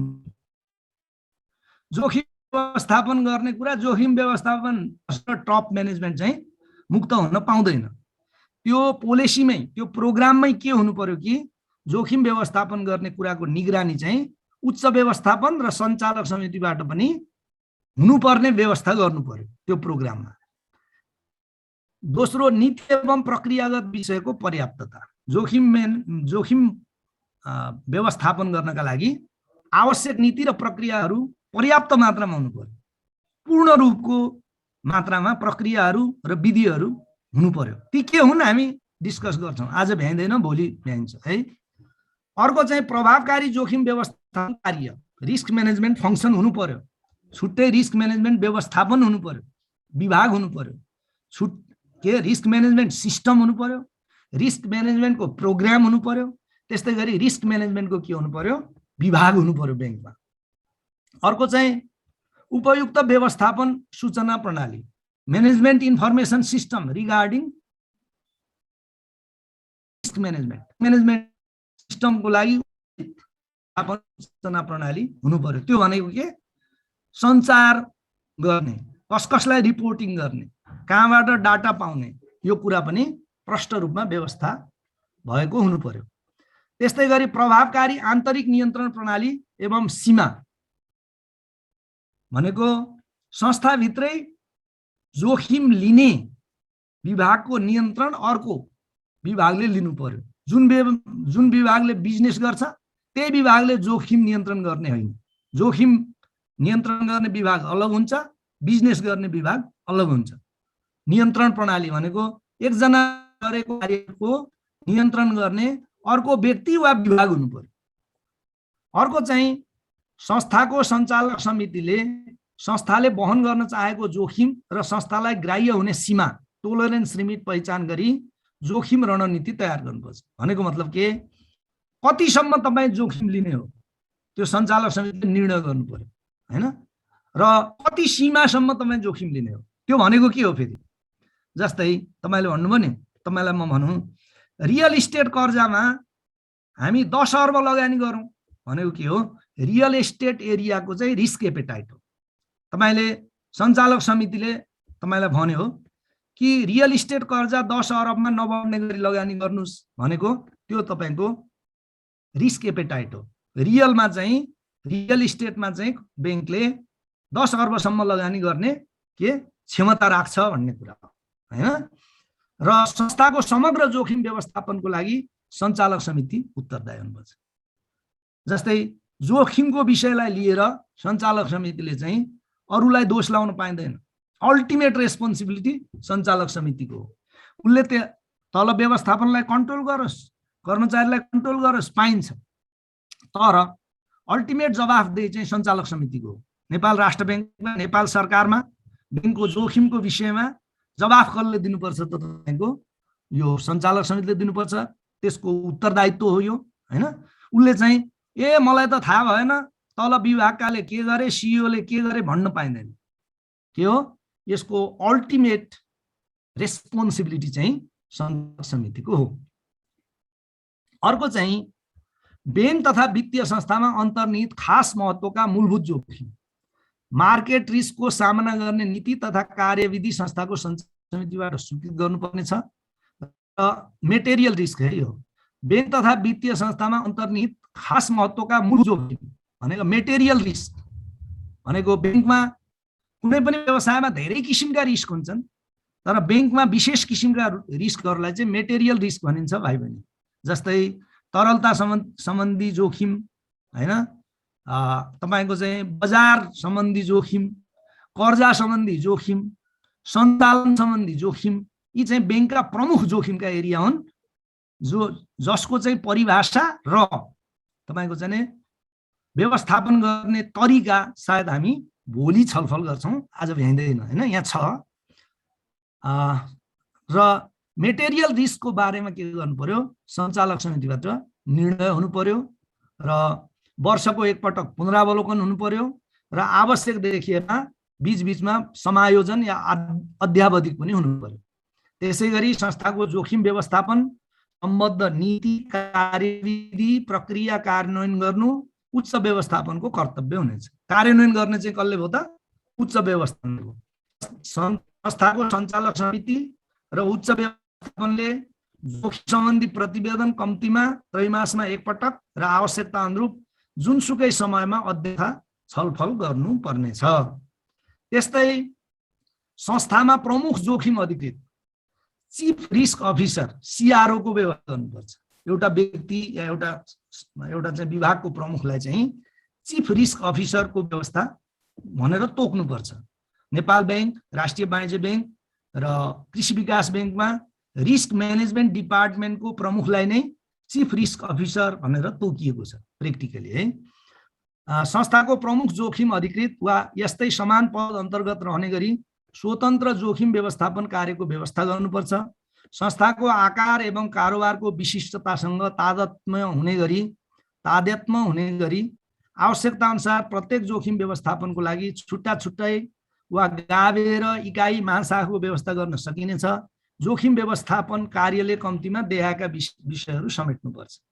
जोखिम व्यवस्थापन कार्य अन्तर्गत चाहिँ यी कामहरू गर्नुपर्दो रहेछ। धेरै छन् कामहरू, यति चाहिँ सकौं। त्यसपछि म भाइ बहिनीहरुको धेरैवटा क्वेरी देख्दैछु, त्यो छु र त्यसपछि भोलि हामी डिस्कस गर्छौं। यसको मेन तपाईहरुलाई जाँचमा आउने खालको कन्टेन्ट चाहिँ भोलि हुन्छ। अर्को चाहिँ जोखिम सम्बन्धी नीति तथा कार्यान्वयनको तर्जुमा तथा अध्यावधिक गर्ने सम्बन्धी प्रक्रियाको व्यवस्थापन गर्ने, संस्थाको सबै कार्यगत इकाइको मूलभूत जोखिमको नियमित अनुगमन गर्ने, अनपेक्षित जोखिमबारे निर्णयकर्ताहरूलाई समयसम्म सजग गराउने, जोखिम सम्बन्धी प्रतिवेदन तयार गर्ने र सो प्रतिवेदन जोखिम व्यवस्थापन समिति र सञ्चालक समितिमा पेश गर्ने, जोखिम व्यवस्थापन कार्यका सबै पक्षहरूको प्रभावकारी कार्यान्वयनमा सघाउ पुर्याउने, संस्थाको आकार, प्रकृति एवं कार्यसँग तादात्म्य हुने गरी जोखिम अधिकृतको काम, कर्तव्य र अधिकार उल्लेख गर्नुपर्नेछ। प्रमुख जोखिम अधिकृतले सोझै सञ्चालक समिति स्तरीय जोखिम व्यवस्थापन समितिमा आवधिक रूपमा रिपोर्टिङ गर्नुपर्नेछ। र व्यवसायिक कार्य र जोखिम व्यवस्थापन कार्यलाई कुनै किसिमको स्वार्थ, कन्फ्लिक्ट अफ इन्ट्रेस्ट नबाजिने गरी अलग्याउनु पर्छ। भनेको कर्जा स्वीकृत गर्ने पनि उही, जोखिम विश्लेषण गर्ने पनि उही हुनु भएन। कर्जा स्वीकृत गर्ने अलग विभाग हुनु पर्यो, जोखिम व्यवस्थापन गर्ने या विश्लेषण गर्ने विभाग अलग हुनु पर्यो। तर जोखिम व्यवस्थापनलाई जोखिम व्यवस्थापन विभाग इकाइको मात्र जिम्मेवारीको रूपमा दिनु हुँदैन। त्यसका लागि के सञ्चालक समिति र तपाईको चाहिँ टप म्यानेजमेन्ट पनि के हो, जोखिम व्यवस्थापनमा रेस्पोन्सिबल छन्। त्यसैगरी संस्थाका प्रत्येक कर्मचारी जोखिम व्यवस्थापनको लागि के छ, जिम्मेवार छ। त्यस्तै जोखिम रणनीति अनुरूप जोखिमलाई संस्थाले वहन गर्न चाहेको जोखिम र ग्राह्य हुने सीमा भित्र रहने गरी संस्थाभित्र सबल आन्तरिक नियन्त्रण प्रणाली कायम गर्नुपर्छ। जोखिम व्यवस्थापनको एउटा मेजर पाटो के, एउटा चाहिँ इन्टरनल कन्ट्रोल सिस्टम पनि त्यहाँ हुनु पर्यो। आन्तरिक नियन्त्रण प्रणालीको सबलता र पर्याप्तता सुनिश्चित हुने गरी संस्थाको प्रभावकारी लेखा परीक्षण गराउन सञ्चालक समिति, जोखिम व्यवस्थापन समिति बद्ध हुनुपर्छ।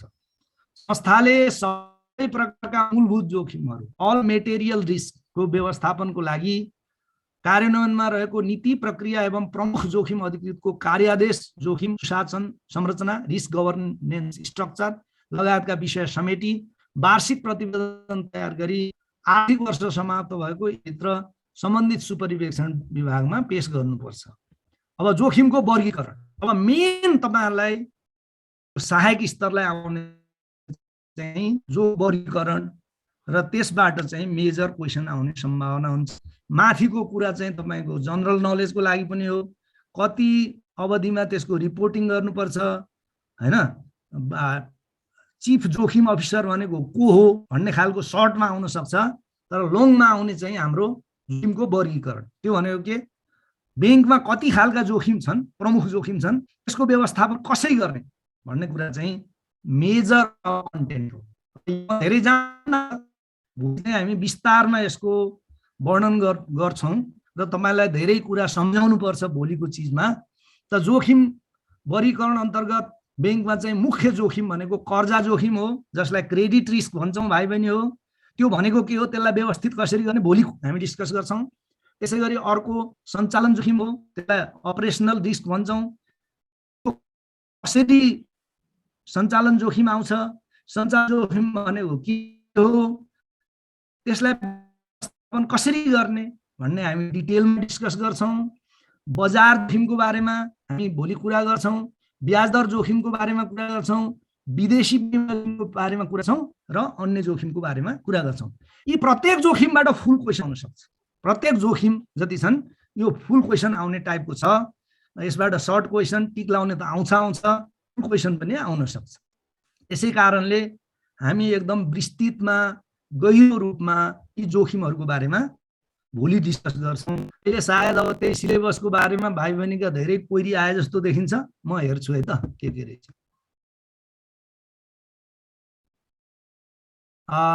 हजुरको ओल्ड सिलेबस हो सर, हाम्रोमा फाइनान्शियल सेक्टर यदि हो भने यस म पढाउँला, कुनै आपत्तिको विषय भएन। अहिले म हेर्छु एकछिनमा नेपाल बैंकको वेबसाइट है, यदि मेरो ओल्ड भने अहिले पढाउँछु। कति ठुलो कुरा क्लासको कुरा है, मेरो ओल्ड रहेछ भने ओके। अब यो विषयमा मैले कुरै गर्दिनँ है त, म हेर्छु मेरो ओल्ड रहेछ तपाईको न्यू रहेछ भने मैले तपाईकोबाट पढाउँछु।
Recording in क्षेत्र सुधार progress. कार्यक्रम रहेछ भने गरिहाले। म सिलेबसको कुरा लिइन अहिले।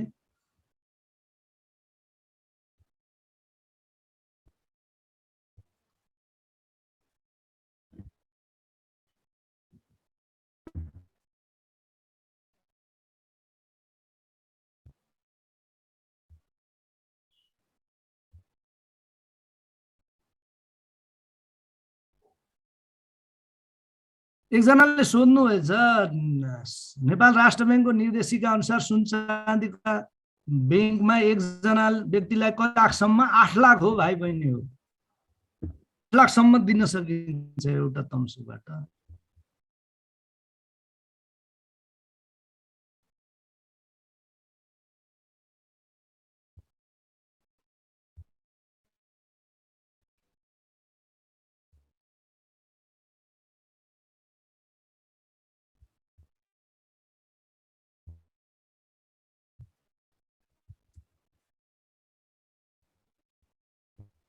सबै ओल्ड सिलेबसको कुरा छ केही छैन ओल्डमा मेरो ओल्ड रहेछ तपाईको न्यू रहेछ भने त्यो टपिक म कभर गर्छु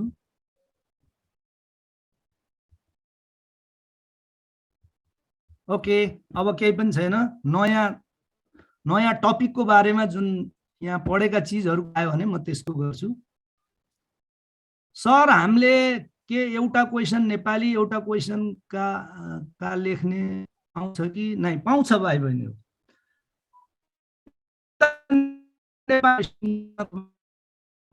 सबै अलरेको नेपाल लिमिटेडमा यदि सिलेबसमा कम दुईटा क्वेशनमा लेख्ने भनेको छ भने दुईटा क्वेशन चाहिँ अंग्रेजीमा लेख्नु पर्यो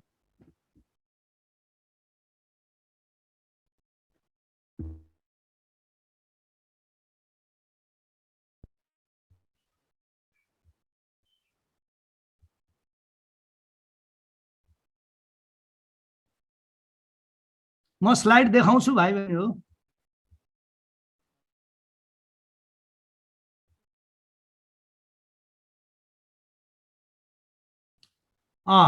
टोप बहादुर बाबुले एउटा क्वेशन लेख्नु भएछ सबैको लागि यो उचित छ संकलन सम्बन्धी म्यानेजमेन्ट र डिपोजिट म्यानेजमेन्ट एउटै हो अब यो के हो भने स्रोत संकलन 3 किसिमले गरिन्छ त्यो मध्ये एउटा प्रमुख चाहिँ के हो डिपोजिट म्यानेजमेन्टबाट हुन्छ स्रोत संकलन भनेको सम्पूर्ण रूपमा डिपोजिट म्यानेजमेन्ट होइन स्रोत संकलनको मेजर उपाय चाहिँ के हो म्यानेजमेन्ट स्रोत अन्तर्गत 3 वटा भन्छन् मैले पटक भनेको छु तपाईँ पढाएको पनि छु एउटा डिपोजिट म्यानेजमेन्ट एउटा के तपाईको क्यापिटल म्यानेजमेन्ट स्रोत अन्तर्गत डिपोजिट हुन्छ क्यापिटल हुन्छ अर्को के हुन्छ लोन हुन्छ तीन किसिमको स्रोत हुन्छ बैंकमा त्यो मध्ये मेजर के हो त डिपोजिट त्यसरी बुझ्नुस् सबै स्रोत संकलन सम्बन्धी भन्न साथ डिपोजिट मात्रै होइन के त्यसमा पुँजी पनि हो र के ऋण पनि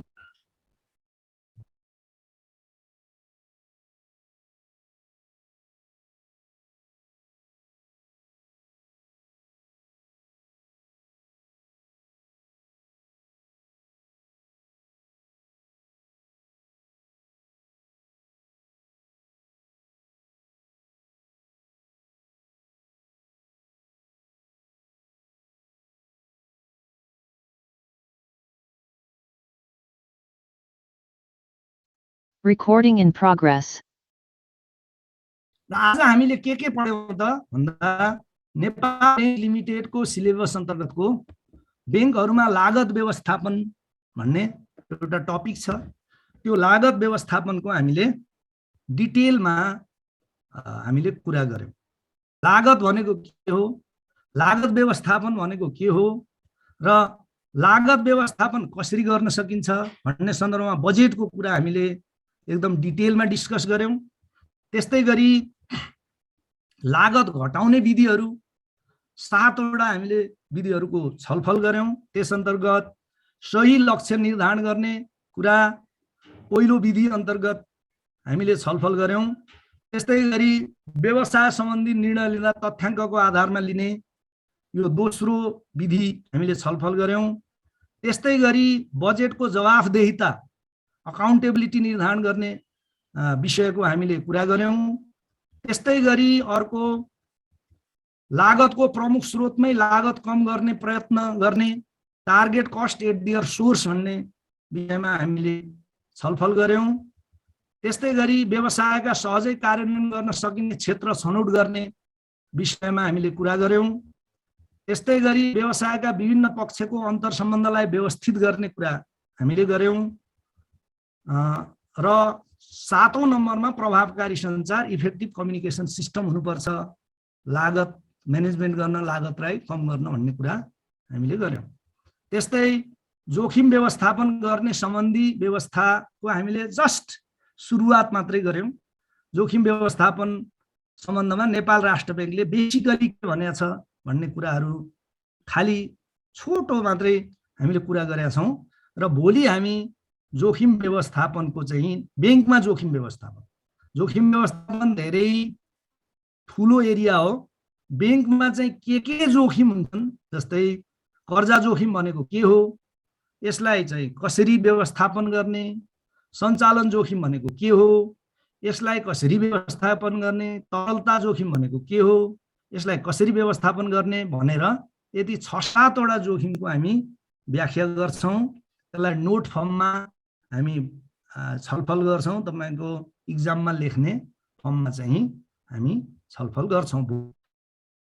अब लगभग सक्ने क्रममा गइरहेको छु। म चाहिँ अब एकैछिन तपाईको च्याट हेरौं के रहेछ। क्वेशनको एन्सर म भन्छु भाइ बहिनी हो। कर्जा व्यवस्थापनको बाँकी नै छ, मैले भनि नै राखेको छु। यो नेपाल बैंक लिमिटेडको छिट्टै पढाउनु परेको हुनाले एकछिन तपाईको क्वेशन र एन्सरको कुरा के भयो, ढिलो भएको हो हैन। क्वेशन आउँछन्, क्वेशन प्रोबेबल क्वेशन भन्छु, क्वेशनका एन्सरहरू कसरी लेख्ने सबै कुरा म भन्छु। खाली 2-3 दिन मैले हल्ट गर्यो किनभने नेपाल बैंक लिमिटेडको एकदम हतार भएको हुनाले सकाइदिउँ भनेर तपाईको चाहिँ नि नेपाल बैंक लिमिटेडको आज हामीले सक्यौं। भोलि रिस्क म्यानेजमेन्ट आधा जस्तो भएछ, त्यसलाई सकेपछि हामी कर्जा व्यवस्थापनको, नेपाल बैंक लिमिटेडका सम्पूर्ण टपिकको र जोखिम व्यवस्थापनको पनि कुरा गर्छौं।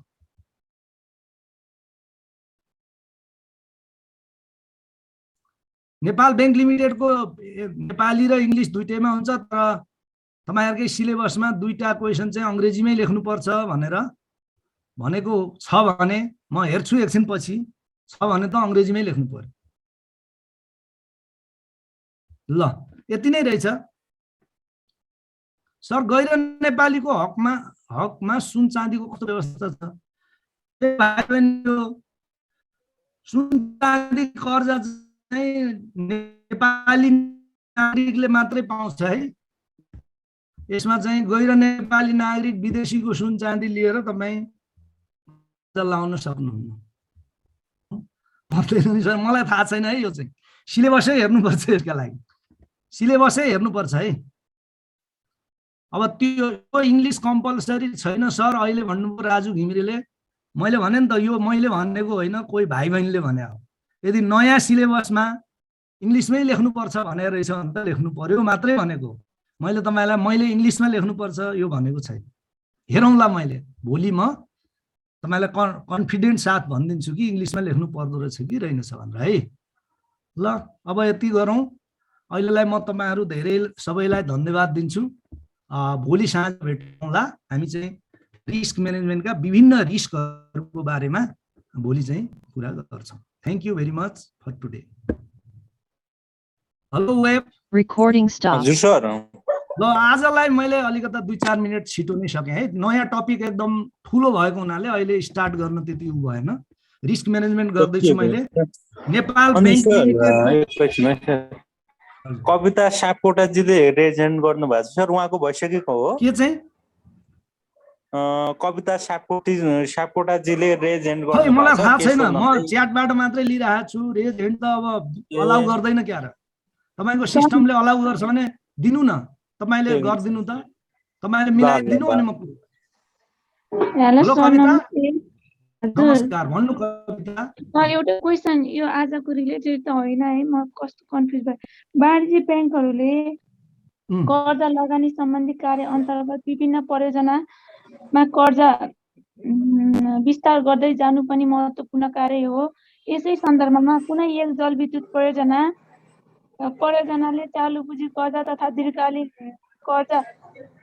कर्जाका लागि नेपाल ब्याङ्क लिमिटेड समक्ष आवेदन पेश गरेको अवस्थामा के कस्ता विषयहरू उप विश्लेषण गर्नुपर्दछ नमुना के पछाडिको लाइन फेरि पढ्नु त कविता, पछाडिको लाइन लास्टको पढौँ सर। लास्ट। के अरे कुनै एक जलविद्युत परियोजना भेरी गुड। परियोजनाले चालु पुँजी कर्जा तथा दीर्घकालीन कर्जाका लागि नेपाल ब्याङ्क लिमिटेड समक्ष आवेदन पेश गरेको अवस्थामा के कस्ता विषयहरू उप विश्लेषण गर्नु पर्दछ नमुना प्रस्तुत गर्नुहोस् भनेर भनेको छ सर। यसमा ल ठिक छ। अब यो दुई खालको कर्जा रहेछ बहिनी हैन, दुई खालको कर्जा रहेछ। अब कर्जा विश्लेषणको हामीले जुन कुरा गर्यौं नि, पीजहरू, सीजहरू, एमहरू, ती कुरा प्लस